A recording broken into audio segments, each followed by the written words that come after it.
अल्लाह रब्बुल इज़्ज़त ने कुरान मजीद में इरशाद फरमाया, वबिल वालिदैन एहसाना, अपने माँ बाप के साथ एहसान करो। क्या करो? एहसान क्या होता है? ये आज का दर्स बड़ी तवज्जो से सुनने वाला है। अल्लाह करे ये हमारे दिलों पर चोट कर जाए और हम अपने माँ बाप का अदब व एहतराम करने वाले बन जाए। एहसान किसको कहते हैं? हज़रत साहब, आप अड्डे पे जाते हो, एक मजदूर को मजदूरी करने के लिए अपने घर ले आते हो, ठीक है? उससे दिहाड़ी तय हो जाती है, ठीक है भाई तुम्हें हम 1000 रुपया देंगे, तो ये ईंटें ऊपर चढ़ानी है। अब वो अपना काम करता है,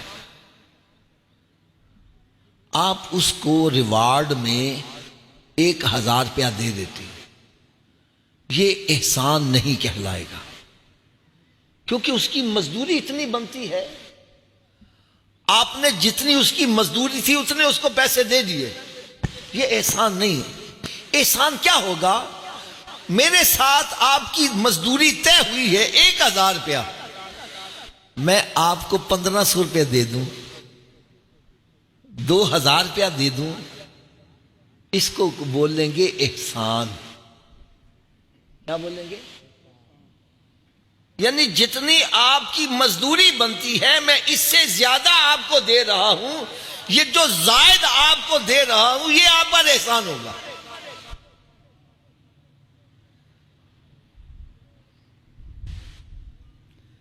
मैं फिर जरा बात रिपीट करने लगा हूं, एहसान किसको कहते हैं?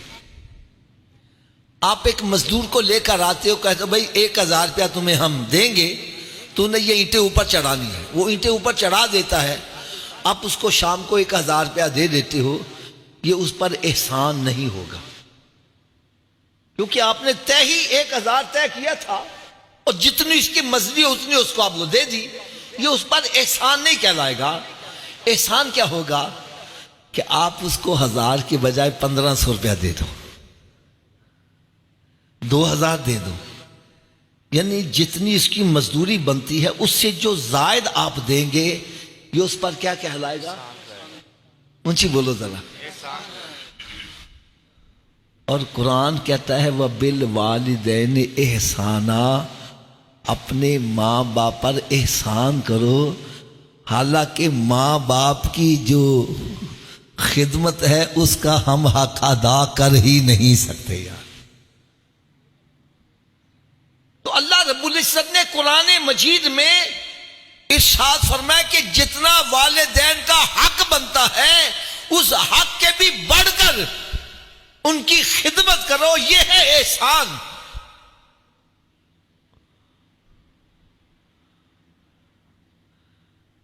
एक सहाबी अर्ज करते हैं, या रसूल अल्लाह सल्लल्लाहु ताला अलैहि वसल्लम, मैंने अपने वालिदैन को कंधों पर उठाकर हज करवाया है। जो हजरात हज करके आए हैं उनकी आंखों के सामने वो सारा मंजर आ गया होगा, जो नहीं जा सके अल्लाह ताला उनको भी तौफीक अता फरमाए। हज करना एक बहुत मुश्किल इबादत है।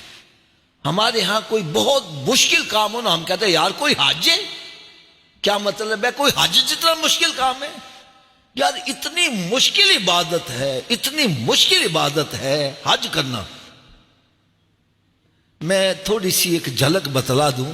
सबसे पहले ये इंसान को लिबास बड़ा प्यारा है, लिबास उतारना पड़ता है, 2 चादरें अनसिली, फिर जितनी देर आप एहराम की हालत में ना खुशबू लगा सकते हैं ना कंघी कर सकते हैं, पाबंदियां हैं।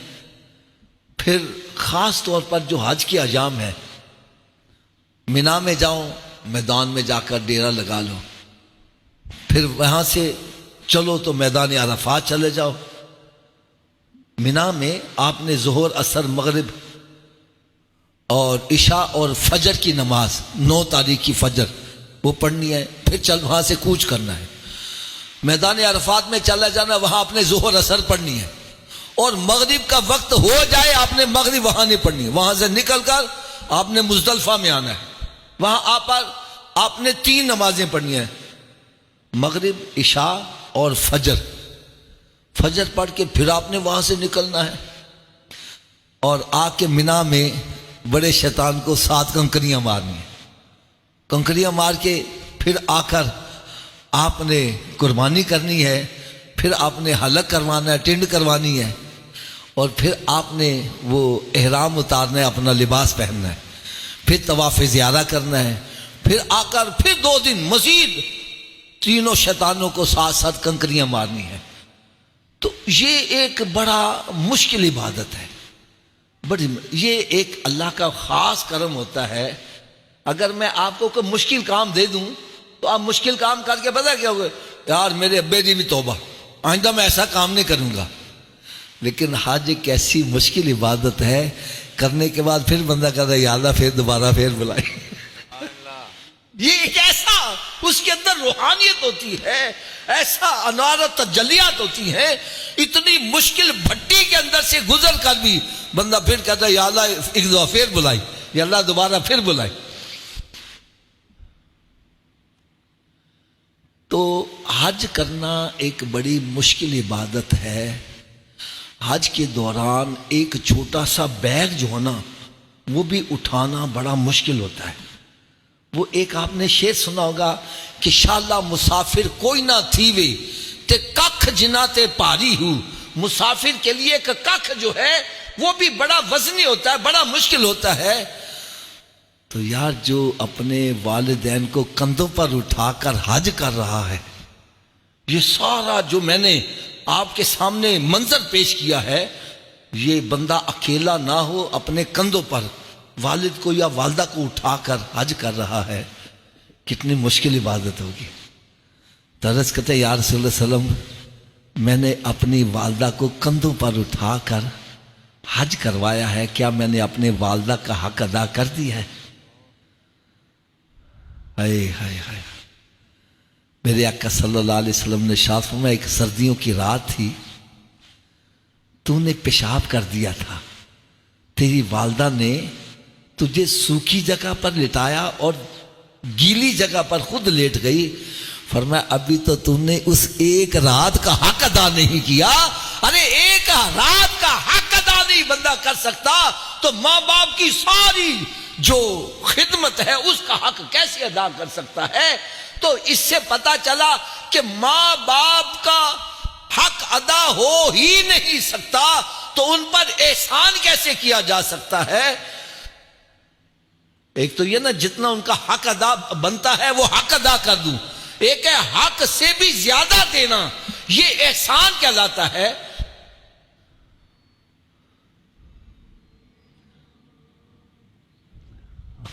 मैं अफसोस के साथ कहूंगा,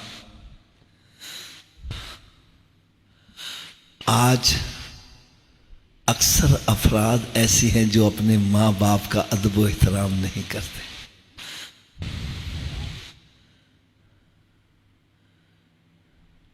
हम अपने अपने गिरेबानों में झांक कर देखें, यार हमारा माँ बाप के साथ क्या सलूक है।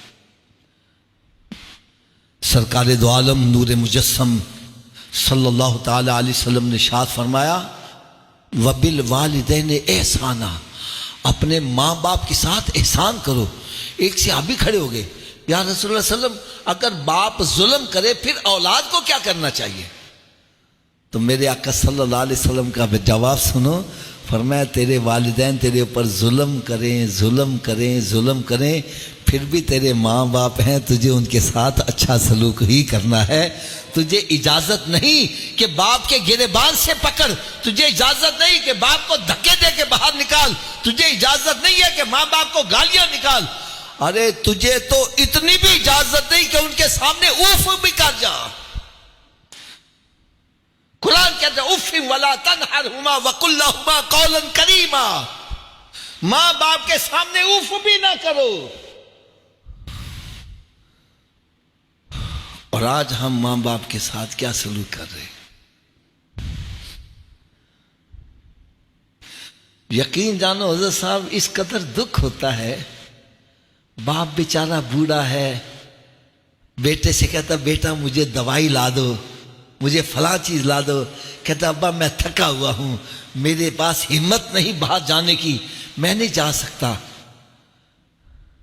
और दोस्त बाहर से बुलाता नहीं, खाली सीटी मारता उठ के बाहर चला जाता। यार मां बाप के दिल पर क्या बीत रही होगी।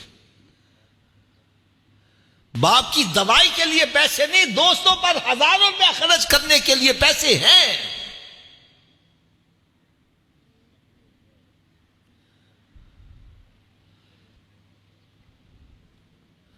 सरकारे दो आलम नूरे मुजस्सम सल्लल्लाहु ताला अलैहि वसल्लम ने इरशाद फरमाया, उस बंदे की नाक खाक में मिल जाए, खाक में मिल जाए, खाक में मिल जाए। 3 मरतबा फरमाया। सहाबा किराम तड़प गए, यासम कौन? फरमाया जिसकी जिंदगी में उसके वालिदैन बुढ़ापे को पहुंचे और वो उनकी खिदमत करके जन्नत हासिल ना करे, उस जैसा बदबख्त बंदा ही कोई नहीं। मैं इसके लिए सब एक मिसाल दिया करता हूं। यूं समझें कि आप जब इस इलाके में अल्लामा इकबाल टाउन में आए, यहां जमीन बड़ी सस्ती थी, समझो 1000 रुपये मरला थी। लोगों ने कहा हज़रत जी ला लो, वो पैसे कम है बाद में दे देना। आपने सोचा यार इस वीराने में कौन आएगा, छोड़ो नहीं लेते, नहीं ली। आज वही जगह लाखों रुपए मरला हो गई। अब आप पछता रहे हैं, हाफिज साहब मेरे हाथ गोल्डन चांस आया। लोग मिन्नतें भी करते थे और ये भी कहते थे पैसे कम है बाद में दे देना, ले लो। हाफिज साहब मेरे हाथ गोल्डन चांस आया और मैंने अवेल नहीं किया। अगर अवेल किया होता तो मैं भी आज करोड़पति बना होता। तो इससे पता क्या चला कि गोल्डन चांस बंदे के हाथ रोज रोज। अरे जिसकी जिंदगी में उसके वालिदैन बुढ़ापे को पहुंच जाए, औलाद के लिए गोल्डन चांस है, इनकी खिदमत करे सीधा जन्नत में जाए।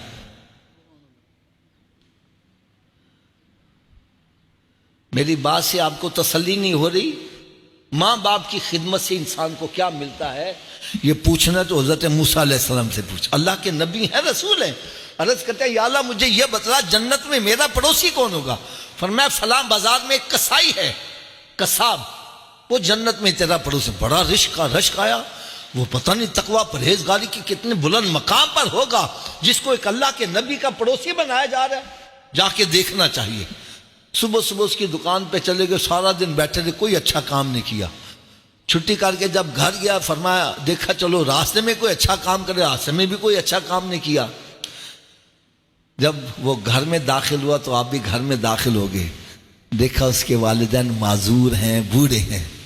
इसने जाकर माँ बाप के मुंह हाथ धुलाए हैं और फिर खाना पकाया है।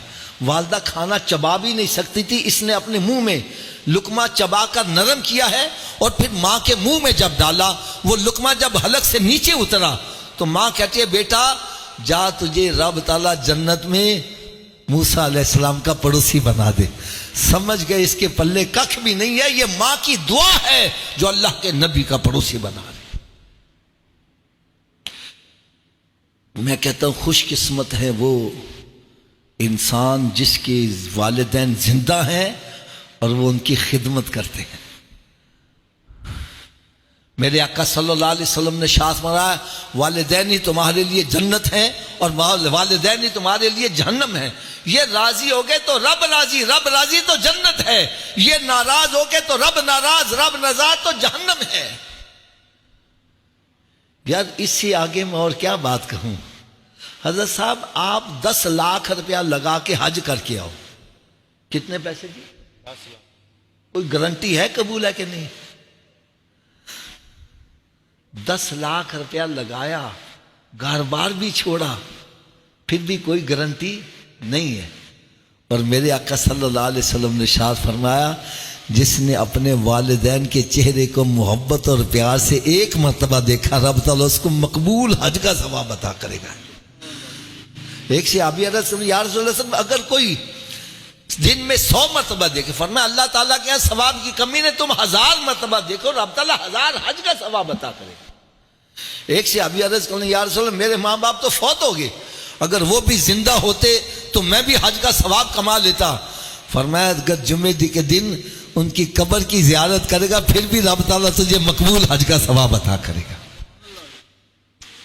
यानी माँ बाप नेक है या बद है, इनकी कब्र की ज़ियारत करने से रब ताला तुझे हज का सवाब अता करेगा। और माँ बाप के साथ हुस्न सलूक क्या है?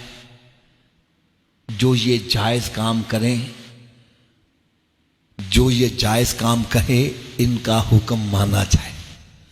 नाजायज़ काम से मुराद है अगर माँ बाप कहे नमाज ना पढ़ा कर, शराब पिया कर, तो ये अल्लाह ताला की मुखालफत में अगर कोई काम कहते हैं तो फिर इनका कहा नहीं माना जाएगा। और अगर शरीयत के मुताबिक कोई काम कहते हैं तो फिर इनका हुक्म माना जाएगा, इनका कहा माना जाएगा। और दूसरी बात यह है कि जब इनका इंतकाल हो जाए, बेहतरीन इन पर एहसान ये है कि इनको दुआओं में याद रखा जाए।